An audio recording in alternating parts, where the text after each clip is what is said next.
Meeting গুলোর follow আপটার তারা না গিয়ে তারা ইনস্ট্যান্টলি রাস্তায় নেমেছে, বিভিন্ন সময় ব্লকেজ করেছে। অ্যাজ এ রেজাল্ট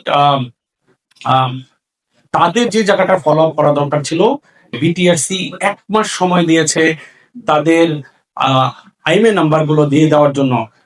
ভেরি মানে খুব কম সংখ্যক আইএমএ নাম্বার ওখানে পড়েছে। এখানে তারা বলেছে খুব, বিটিআরসি বলেছে খুব কম সংখ্যক ট্যাগ দিয়ে ওই সমস্ত আইএমএ নাম্বারকে তারা বৈধ করে দেবে to cover the flow stock.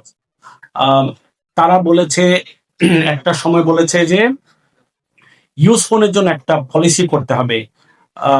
তখন মন্ত্রণালয় থেকে বলেছে যে, টেলিকম মন্ত্রণালয় থেকে বলেছে, বিটিআরসি থেকে বলেছে এইটা তো টেলিকম মন্ত্রণালয়ের পার্ট না, এটা তো বাণিজ্য মন্ত্রণালয়ের পার্ট।